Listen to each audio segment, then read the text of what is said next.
하나님께서 말씀으로 창조하신 이 아름다운 세계, 우리 하나님의 말씀이 살아 역사하시는 이 미시오데이 하나님의 선교회장으로 어서 오세요. 우리 하나님의 자비로우신 사랑이 항상 여러분과 함께 하시기를 축원합니다. 제 카페입니다. 왼편 카테고리에서 제2편 제사장나라 수립, 제2장 제사장나라 주권, 오늘은 제3절 준법훈련 민수기가 계속됩니다. 오늘 강의는 130번 자료로 민수기 3번째 강의요, 창세기로부터는 총 44번째 강의입니다. 제 교재로서는 구약 3권 394에 401쪽, 성경 본문으로서는 민수기 15장 1절에서 19장 22절 내용입니다. 지난 시간 우리는 가나안 접경, 바란 광야 가데스 곧 가데스 바네아에 이르러 약속의 땅 가나안의 12정탐꾼을 밀파했습니다. 그러나 돌아온 정탐꾼들의 악한 보고를 듣고 백성들의 신앙이 무너져 여호와를 불평하다 38년이라고 하는 긴 광야 유랑이라고 하는 징벌을 받습니다. 그 징계에도 불구하고 바로 그 가나안을 들어가려다가 그곳 산지와 골짜기 거민 아말렉과 가나안 족속의 공격으로 호르마까지 패퇴하는 모습이었습니다. 오늘은 그 호르마에서 2년 전 시내산에서 하나님과 그의 백성 되기로 핏불에 언약하고 받았던 계약서, 곧 그 율법을 모세에게 다시 교육을 받게 되고 본격적으로 광야 생활에 들어가는데, 이는 시내 광야에서 2년 포함 도합 40년의 유랑 이야기입니다. 이야기는 호르마에서 시작됩니다. 지난 시간에 살폈던 민수기 13장 내지 14장에서 가데스 바네아 대반역 사건으로 인하여 광야생활 전체로서는 40년이 되고 이후 방랑 기간만 38년이 되는 징벌이 선포된 이후에 이제 오늘은 15장에서 율법 재광화가 있은 후에 38년 광야 생활에서의 사건들에 대해서는 별다른 언급 없이 바로 광야 생활 말미에 있었던 고라 일당의 반역 사건 기사가 보도됩니다. 여기서 이 고라 일당의 반역 사건 기록에 대해서 먼저 옥스퍼드 해설을 잠깐 살펴보고 성경 본문으로 들어가겠습니다. 각주 830번입니다. 고라당의 반역은 가데스 바네아의 대반역으로 이야기된 38년의 광야 생활이 거의 끝나가던 무렵 일어난 사건이었습니다. 따라서 지난 시간 살핀 제13에서 제14장 가데스 바네아 대반역 사건이 기록된 이후에 삽입기사로서 각종 기본 율법을 요약한 제15장을 제외하면 38년의 기나 긴 광야 방랑 중에 있었을 법한 숱한 사건에 대한 언급이 전혀 없이 곧바로 제16장에서 18장으로 이어져서 그 말기에 있었던 고라당의 반역 사건이 언급되고 있습니다. 그렇다면 38년의 광야 방랑 생활에 대한 기사는 그 처음과 끝이 반역 기사로 시작하여 반역 기사로 마치는 셈이 되겠습니다. 본문으로 돌아가서 먼저 38년의 광야 생활에 있어서 그 기반이 될 호르마의 율법 강화가 되겠는데, 이는 2년 전에 시내산에서 받았던 율법에 대한 재교육이 되겠습니다. 민수기 15장 1절에서 41절 내용입니다. 시내산에서 하나님 백성이 되겠나라 자원하여 피의 언약을 맺었던 백성들이 얼마 되지도 아니하여 넘어졌는데, 이러한 충격 속에서 율법을 다시 교육하십니다. 율법은 하나님께서 당신의 선민 이스라엘에게 주신 신앙과 삶의 기준입니다. 모세는 그런 율법 중에서 소제와 전제를 중심으로 한 제사법, 그리고 안식일규를 중심으로 한 절기법들, 그리고 또한 옷당, 곧 끝에 단 술 장식 관련한 규례를 중심으로 한 시민법 등을 요약 재교육함으로써 종교생활과 일상생활 관련 기본율법을 망라하여 교훈하고 있습니다. 그것은 여기 수록된 율법 조항들이 특별히 더 중요해서가 아니라 이는 결국 이스라엘이 당장은 하나님 심판으로 광야에서 유리하고 있지만 이는 다만 징계일 뿐 근본적으로는 하나님과의 관계 안에서 선민의 지위를 계속 유지하고 있을 뿐만 아니라 궁극적으로는 약속의 땅 가나안을 계속 지향하는 삶을 살아간다라고 하는 위대한 사실을 강력히 시사하고 있습니다. 이제 고라 일당의 반역 사건으로 들어가야 되겠는데 이 반란 사건은 앞에서 언급한 대로 시내산에서 받은 율법에 대하여 호르마에서 그렇게 다시 한번 단단히 교육을 받고는 그 38년간 유랑 생활 중에 숱하게 있었을 법한 이야기들에 대해서는 일체 별다른 언급이 없이 갑자기 광야 여정 총 40년의 말미에 이르게 되고 그때에 모세 아론에 대항하는 고라 일당의 반역이 전개됩니다. 어떻든 이 사건은 가데스 바네아에서 가나안 정탐 후에 여호와를 향한 백성들의 신앙이 무너진 일로 전체적으로 출애굽 제1세대가 약속 땅에 들어가지 못하고 광야 유랑 중에 죽어 장사되리라고 하는 징벌을 받은 비극적 상황 속에서 호르마에서 모세에게 받은 율법 강화로 오랫동안 큰 대가 없이 여호와 신앙에 보편적으로 평정심을 지녀오던 백성들이 이 광야 유랑 징벌의 말미에 또다시 넘어지는 안타까운 모습을 알 수 있습니다. 우리 일생의 긴 신앙 여정도 언제 어떻게 넘어질지 모릅니다. 따라서 우리는 날마다 경성하여 성령 하나님의 인도를 구하며 끝까지 실족하는 일이 없도록 우리 믿음의 발길을 잘 지켜나가야 하겠습니다. 고라 일당이 사역자의 권위에 도전하는 사건이었는데 민수기 16장 1절에서 17절입니다. 레이의 증손 고아스 손자 이스라엘의 아들 고라와 루벤 자손 엘리압의 아들 다단과 아비람과 벨렛의 아들 온이 당을 짓고 이스라엘 자손 총회에 택함 받은 자 곧 족장 250인과 함께 일어나서 모세를 거스리니라. 이 고라 일당의 반역에 대해서 옥스포드가 해설하고 있는데 각주 832번입니다. 고라 일당의 반역 사건은 출애굽 시대에 있은 반역 중 가장 조직적이었습니다.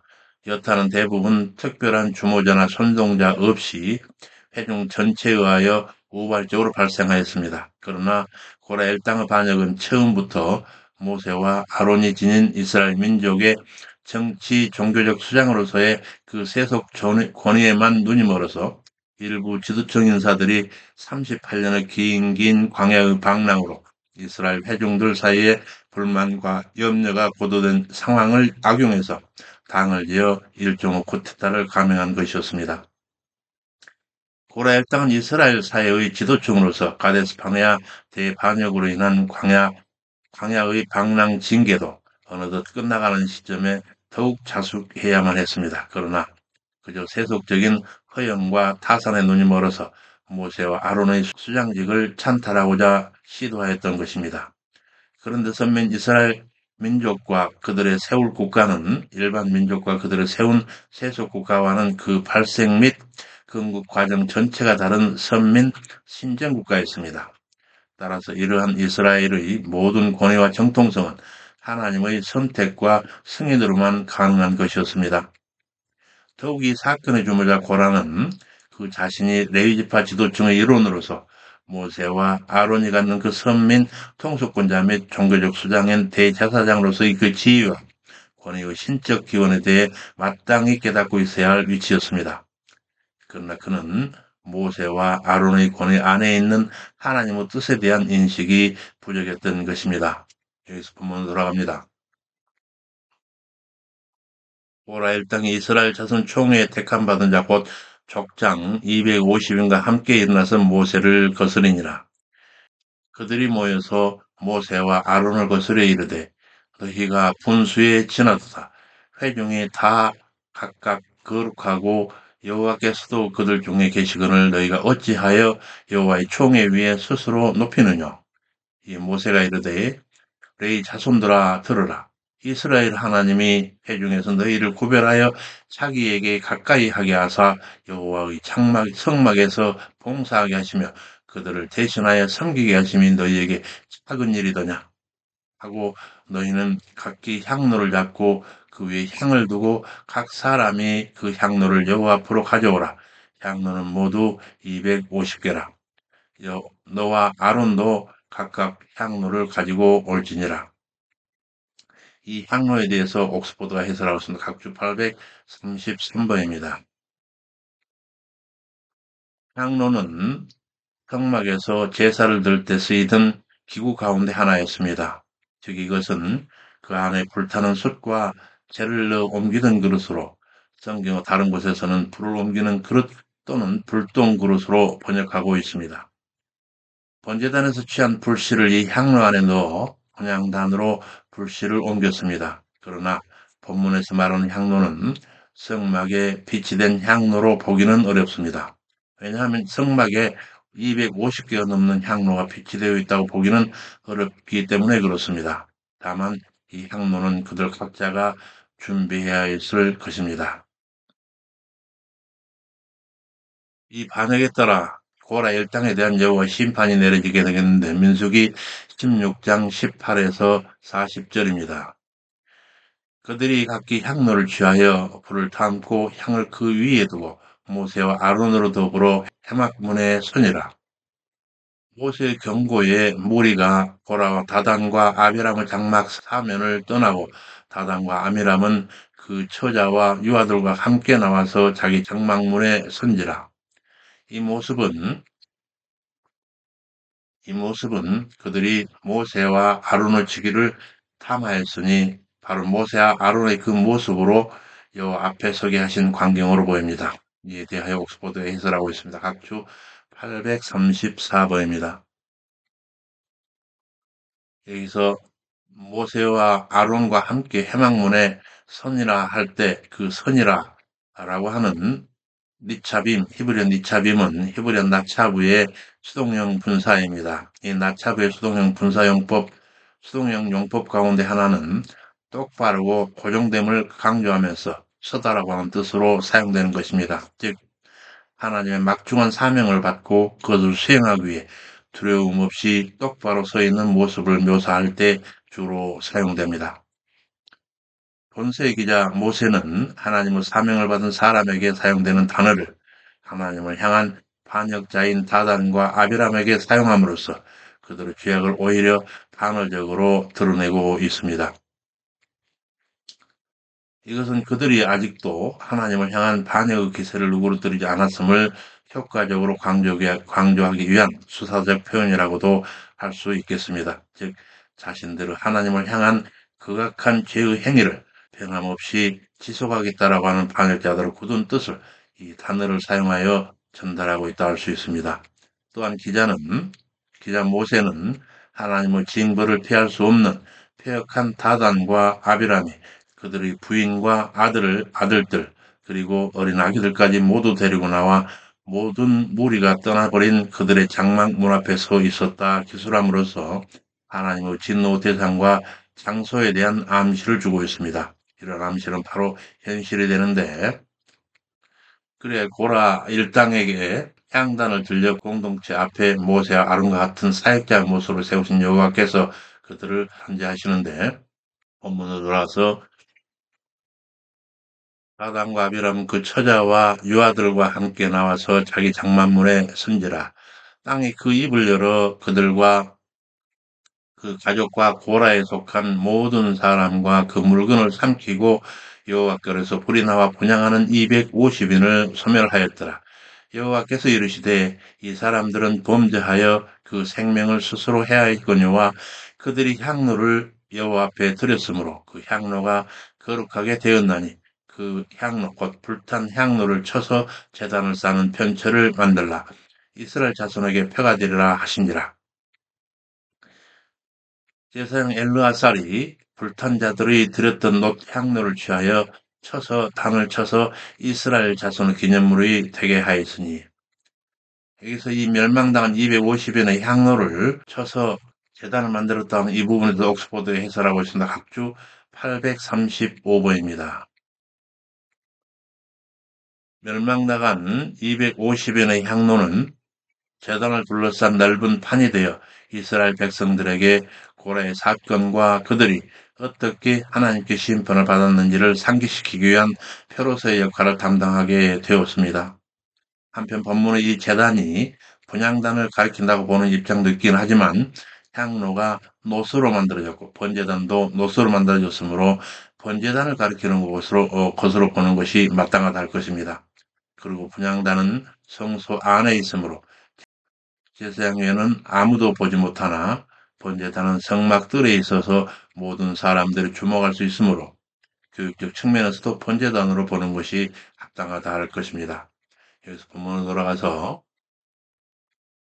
그 향로를 쳐서 제단을 쌓는 편처를 만들라. 이스라엘 자손에게 표가 되리라 하신지라. 제사장 엘르아살이 불탄 자들에 드렸던 향로를 취하여 쳐서 제단을 쌓아서 이스라엘 자손의 기념물이 되게 하였으니 이는 아론 자손이 아닌 외인은 여호와 앞에 분향하러 가까이 오지 못하게 함이며 또 고라와 그 무리와 같이 되지 않게 하기 위함이라. 코라당의 죽음을 본 백성들의 반응과 그 결과에 대한 기록입니다. 민수기 16장 41절에서 50절입니다.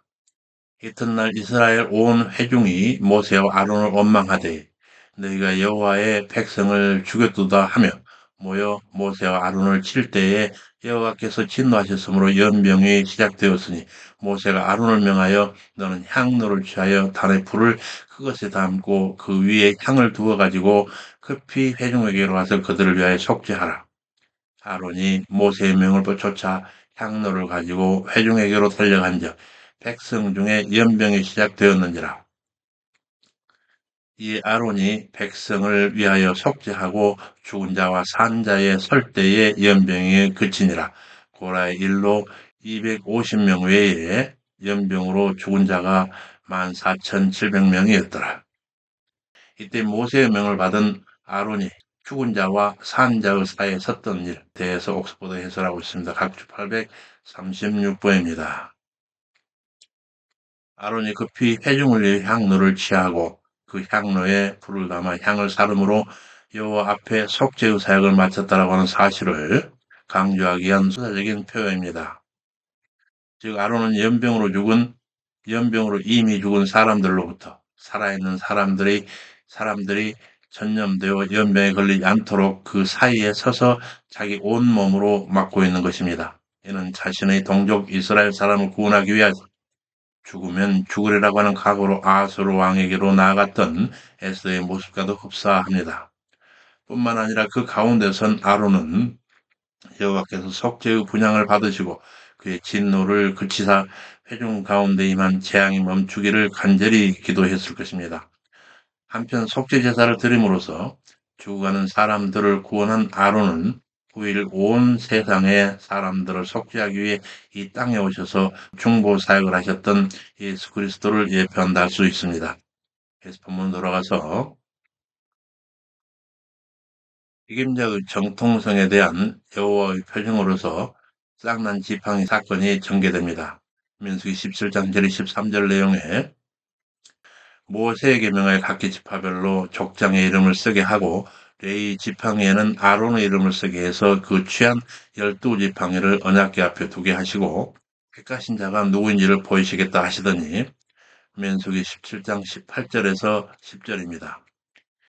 이튿날 모세가 증거의 장막에 들어가 본즉 레위 집을 위하여 낸 아론의 지팡이에 움이 돋고 순이 나고 꽃이 피어 살구 열매가 열렸더라. 여기서 마룻나무였던 아론의 지팡이에 일어난 이적에 대해서 옥스퍼드 해설하고 있습니다. 각주 837부입니다. 여호와께서는 이미 말라 생명력을 잃은 마른 막대기인 아론의 지팡이에 하룻밤 사이 움이 돋고 순이 나고 꽃이 피어 열매가 맺힌 이적을 일으키셔서 하나님께서 특별히 아론과 그에 속한 레위 지파에만 제사장 직분을 부여하셨다고 하는 사실을 분명히 보여주셨습니다. 또한 아론의 제사장직 독점에 대해서 이의를 제기하고 반응하였던 고라 사건으로 말미암아 당하게 된 이스라엘 백성들의 연병으로 인한 죽음 이후에 하나님께서 직접 아론의 지팡이에 이적을 보이신 것은 아론이 성령의 권능 가운데서 자신에게 맡겨진 대제사장의 직무를 잘 수행하여 여호와께서 그에게 기대하신 열매를 맺었다라고 하는 반증이 되기도 합니다.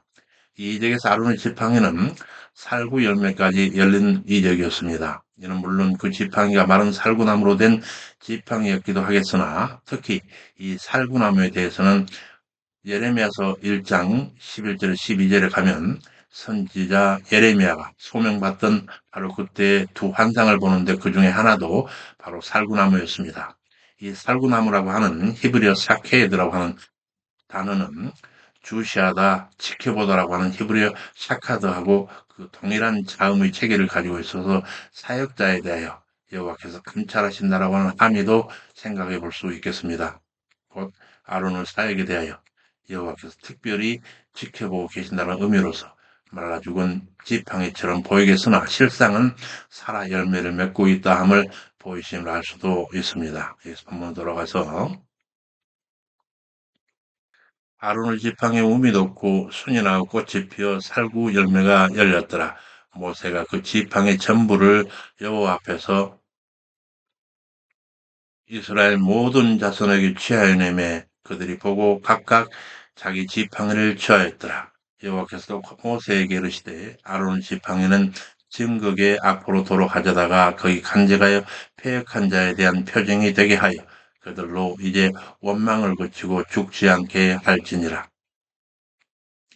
이 사건 후에 드러난 이스라엘의 새 계층에 대해서 그들의 부정에 대하여 계층에 따른 정결 규례를 하교하시는 내용이 전개됩니다. 종교적 새 계층의 정결 규례. 이스라엘에는 종교적 신분으로 세 계층이 있었습니다. 제사장과 레위인과 그리고 일반 백성입니다. 이 세 그룹 중에 제사장과 레위인에 대하여는 18장이 다루고 제19장에서는 일반 백성 중에서도 죽음으로부터 부정하게 된 자들에 대한 규례를 다루고 있습니다. 우선 종교적 신분으로서 제사장과 레위인에게 있어서 제사장과 레위인의 직무의 배타성에 대하여 민수기 18장 1절에서 7절입니다. 레위 지파는 성소에 대한 범죄를 책임지고 아론 가문은 제사장 직분에 대한 범죄를 책임지라 명하시더니 레위인들은 제사장을 도와 성막 봉사에 참여하고 아론과 그 아들들은 성소 안에서의 봉사와 각종 제사 집전 등 성막 관련 핵심 업무를 담당하라 명하시니라. 특별히 아론과 그 아들들에게 레위인과 제사장 직분을 선물하노라 하시고 성막에 접근하는 외인은 죽이라 명하시니라. 여기서 여호와께서 아론과 그 자손들에게 선물을 주신 바로 그 레위인에 대해서 옥스포드 해설하고 있습니다. 각주 838번입니다. 여호와께서 레위인을 제사장들에게 주시되 선물로 주셨다 하십니다. 일반적으로 선물은 누군가에게 대가 없이 주는 자신이 소유했던 물건이나 어떤 것을 가리킵니다.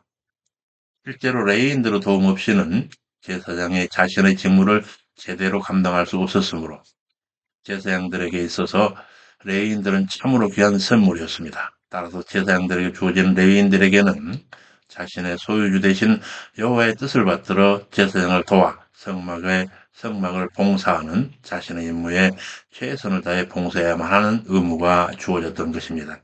그래서 본문으로 돌아가서 이어서 제사장들이 받은 분깃에 대하여 재강조하시는데 민수기 18장 8절에서 20절입니다.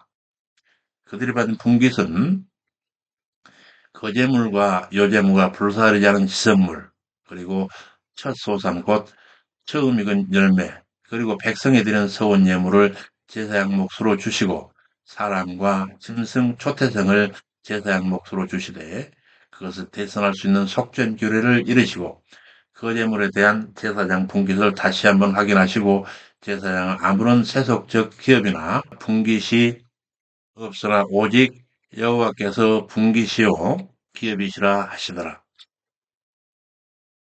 이어서 이번에는 레위인의 분깃인데 백성들이 드는 11조가 그들의 분깃이 됩니다. 민수기 18장 21절 32절입니다. 이스라엘 백성이 바치는 11조를 레위인은 몫으로 주시고 레위인이 받은 바로 그 11조의 11조는 다시 제사장 몫으로 주시면서 레위인에게 이상과 같은 11조 규를 준수하면 결코 성물을 더럽히는 범죄를 짓지 않을 것이라 확증하시고 이에 가르마에 또한 경고하시니라. 이제 19장으로 넘어간 데에는 종교적 신분으로서의 일반 백성들의 정결규례에 대해서 다룹니다. 이에 대해서 옥스퍼드가 해설하고 있습니다. 각주 839번입니다. 이 19장은 일반 백성 중에서도 죽음으로 부정케된 자들에 관한 규례를 다룹니다. 즉, 죽음으로 부정케된 자들은 고의적으로 성막에 접근하거나 예배를 드리기 위해 성막으로 나오지 않고 그 상태로 이스라엘 진영에만 있어도 자신이 속한 진뿐만 아니라 성막까지 부정케 하는 심각한 부정적인 영향을 미쳤습니다. 이렇듯 가장 심각하고 분명한 부정의 원인은 죽음에 있었습니다. 즉 누구든지 시체나 사람의 뼈나 무덤을 만지거나 혹은 죽은 사람의 집에 들어가게 되면 무의식적으로 부정하게 되는 것입니다. 더욱이 이렇게 부정하게 된 자의 부정은 전념성에 있어서 부정한 자와 접촉한 사람 역시 부정하게 되고 계속해서 다른 사람들을 오염시키게 되었습니다. 그리고 부정케 된 자가 정결케 되지 않는다면 그 자신은 죽음에 이르는 결과를 당할 수밖에 없었습니다. 따라서 본장 정결규례는 죽음에 이를 수밖에 없는 부정한 자들을 정결케 하시는 하나님의 사랑과 은혜가 담긴 규례라 할 수 있습니다. 여기서 본문으로 돌아가서 정결 내용 정결수에 사용될 잿물을 제조하는 방법에 대해서 민수기 19장 1절에 10절입니다.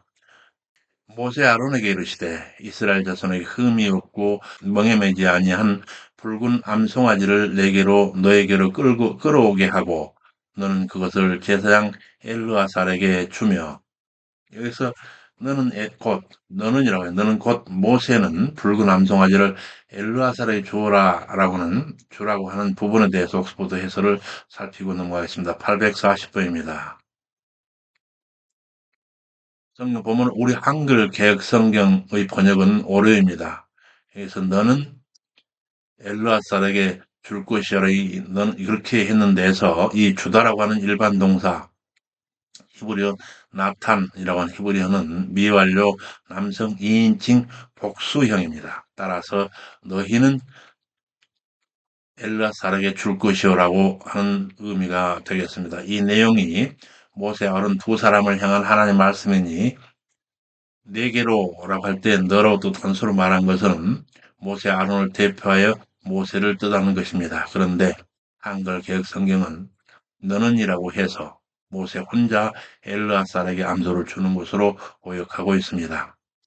일반 백성들에게 명하여 정결을 위한 물을 만드는 데서 암소를 가져오게 하는 것은 이스라엘 백성들의 총 지도자 모세가 감당하는 것이 옳습니다. 그러나 그 가져온 암소를 제사장 엘라사를 시켜 잡는 일을 주관하게 한 것은 모든 제사 업무를 총괄하는 아론과 모세가 함께 해야 하는 업무였습니다. 한편 정결 수용체를 만드는 절차에 직접 집행 총책임자는 대제사장 아론이 아니라 대제사장 직무를 이어받을 아론의 아들 엘르아살이었습니다. 왜냐하면 대제사장에게는 거룩한 관유가 그 위에 있었기에 죽음을 가까이 함으로 부정해져서 하나님의 성소를 더럽혀서는 안 되기 때문에 그렇습니다. 그래서 붉은 암소는 제사장 엘르아살에게 가져가게 한 것입니다. 예수 본문으로 돌아가서 이스라엘 자손에게 흠없고 멍에매지하지 않은 붉은 암송아지를 너에게로 끌어오게 하고 너희는 그것을 제사장 엘르아살에게 주어 진 밖으로 끌어내어 자기 목전에서 잡게 할 것이며 그래서 그 붉은 암송아지를 진 밖으로 내어서 엘르아살의 보는 앞에서 잡게 하라 이렇게 한 것에 대해서 옥스포드 해설하고 있습니다. 각주 841번입니다. 이스라엘 진영은 성막 주변에 정방향으로 세워졌음을 알 수 있습니다. 그리고 이스라엘 진영은 하나님께서 임재하시는 성막을 포함하고 있었기 때문에 죄나 부정함이 침투해 들어오거나 머무는 것이 허용될 수 없었습니다. 따라서 성경에서 부정하다고 간주하는 자들은 모두 진 밖으로 보내어졌습니다. 곧 죽은 자는 진영 밖에 매장되었고 문둥병자들은 진영 밖으로 추방되었습니다. 그리고 죽음과 접촉한 자는 진영 밖으로 7일을 추방당해야 했고 범죄자들 역시 진 밖에서 처형당해야 했는데 이러한 율법 때문에 율법 때문에 예수님께서도 죄인으로 취급되어 예루살렘 성 밖에서 십자가에 못 박혀 죽으셨습니다. 이와 마찬가지로 정결 제물을 만들기 위한 속죄제의 희생 붉은 암소 또한 죽음으로 부정케 된 자들의 속죄를 위한 것이므로 부정하게 취급되어 일반적인 제사의 제물을 잡을 때 성소에서 행했던 것과는 달리 진 밖으로 끌어내어 거기서 잡아야 했습니다. 그렇게 진 밖에서 엘르아살 목전에 잡은 암소로 정결례에서 사용될 정결수용 채를 만들며 있어서 본문으로 돌아가겠습니다. 손가락에 그 피를 찍어 회막을 향해 7번 뿌리고 그 암소를 자기 목전에서 불사르게 하되 그 가죽과 고기와 피와 똥을 불사르게 하고 동시에 제사장은 백향목과 우슬초와 홍색실을 취해 암송아지를 사르는 불 가운데 던질 것이며 제사장은 그 옷을 빨고 물로 몸을 씻은 후에 진에 들어가려니와 그는 저녁까지 부정하리라. 송아지를 불사른 자도 그 옷을 물로 빨고 물로 그 몸을 씻을 것이라. 그도 저녁까지 부정하리라. 이에 정한 자가 암송아지의 죄를 거두어 진 밖에 정한 곳, 진 밖 정한 곳에 둘지니 이것은 이스라엘 자손 회중을 위하여 간직하였다가 부정을 깨끗하게 하는 물을 만드는 쓸 것이니 곧 속죄제니라. 암송아지의 죄를 거둔 자도 그 옷을 빨 것이며 저절까지 부정하리라. 이는 이스라엘 자손과 구중에 우거하는 외인에게 영원한 율례니라. 먼저 암송아지를 불사르는 곳에 던지게 하신 백향목, 우슬초, 홍색실과 재를 사용하는 규례에 대해서 옥스포드 해설을 살피겠습니다. 각주 842에서 843번입니다. 암송아지를 불사른 그곳에 던지게 한 백향목, 우슬초, 홍색실에 대해서 먼저 레바논의 특산품 백향목은 곧 삼목나무는 그 목질과 빛깔이 좋고 향기로운 나무로 힘과 장려 그리고 장수 곧 생명의 영원성에 대한 상징성을 지니고 있습니다. 반면에 담벼락에 자라는 우슬초는 아주 보잘것없는 관목에 불과합니다. 그러나 대수 과정에서 피를 뿌리는 솔, 곧 브러쉬 역할을 해서 그 정결을 상징하였습니다. 그리고 홍색실은 변색되지 않는 실로 매우 귀중히 여겨져서 성막의 천과 제사장들 의복에 사용되었습니다. 이처럼 부패하지는 생명의 영속성을 상징하는 삼목, 죄에 대한 성기를 상징하는 우슬초, 그리고 강력한 생명력을 나타내는 홍색실을 속죄제를 불사르는 그 불 가운데 넣는 행위는 속죄제를 태운 재로 만든 정결케 하는 물의 기능을 잘 나타내준다 할 수 있습니다. 그래서 암송아지 채를 정결수에 사용케 하신 성경 말씀 다음 각주 843번 민수기 19장 10절 19절을 먼저 살피겠습니다. 그 부정한 자를 위하여 죄를 깨끗게 하려고 불사른 죄를 취하여 흐르는 물과 함께 그릇에 담고 정한 자가 오슬초를 취하여 그 물을 찍어서 성창막과 그 모든 기구와 거기 있는 사람들에게 뿌리고 또 뼈나 죽임을 당한 자나 시체나 무덤을 만진 자에게 뿌리되 그 정한 자가 제3일과 제7일에 그 부정한 자에게 뿌려서 제7일에 그를 정결케 할 것이며 그는 자기 옷을 빨고 물로 몸을 씻을 것이라. 저녁이면 정하게 되리라. 정결용 뱃물의 사용법과 정결례를 해체했을 경우에 그 결과에 대한 내용입니다. 시체를 만져 7일간 부정한 자는 제3일과 7일에 이 잿물을 뿌려서 정결케 하는 제의, 그리고 여러 형태로 죽음에 가까이 한 부정을 정결케 하는 제의에 사용하게 하시되 부정하고도 정결을 등한히 한 자는 총회 중에서 끊쳐지리라 하시니라. 이러한 정결례에 대해서 WBC 주석서의 해설을 살피겠습니다. 각주 844번입니다. 이 정결규례에 대한 이 단락은 신학적으로 민수기 5장 1절에 4절 부정한 자의 처리, 그리고 6장 6절에 12절 나시린 정결 내용과 많은 공통점을 지닙니다. 이스라엘 공동체는 의례적으로 순결성을 보존하고 유지하도록 명령을 받고 있습니다. 하나님의 거룩성에 대한 의례가 내적인 성향과 외적인 행실을 통해서 확고히 되고 강화된다는 의식이 이런 관심을 더욱 고취시키고 있습니다. 이런 의례는 자칫 텅 빈 빈 껍데기가 될 수 있다고 하는 이런 의식이 히브리서 9장 13절에서 14절에 드러납니다. 그러나 종교 생활에 있어서 이미지나 상징 그리고 의식의 위치가 무시되어서는 안 되며 민수기의 정결 신학은 유대 기독교 신앙에서 이러한 현상의 위치에 대해 상고하도록 자극제로서의 역할을 하고 있다 할 수 있습니다. 본문으로 돌아가서 그런 제의들에 사용하게 하시되 부정하고도 정결을 등한시한 자는 총회 중에서 근처를 하시니라. 그리고 정결용 잿물을 뿌린 자는 옷을 빨아야 하며 정결용 잿물을 만진 자는 저녁까지 부정하다 하시고 부정한 자가 만진 것은 무엇이든지 부정하며 그것을 만진 자도 저녁까지 부정하다 하십니다.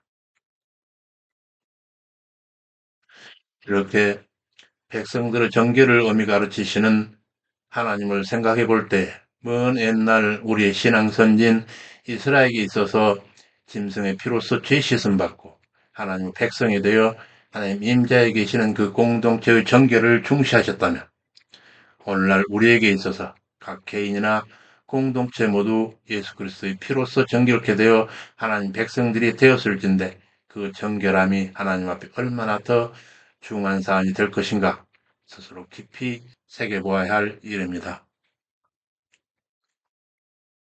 이렇게 해서 오늘 우리는 가데스 바네아에서 12정탐꾼 파송으로 보여준 이스라엘 백성들의 불신앙 때문에 여호와의 진노를 불러 약속의 땅 가나안을 눈앞에 둔 시점에 그 약속 성취가 40년이나 지체되고 광야를 떠돌아야 하는 유랑의 징벌을 언도받았는데 이에 따라서 호르마에서 시내산 율법에 대한 재교육 아래 광야 생활을 하던 중에 그 징벌간 말미에 고라 일당이 모세와 아론에게 반역했던 대목까지 살폈습니다.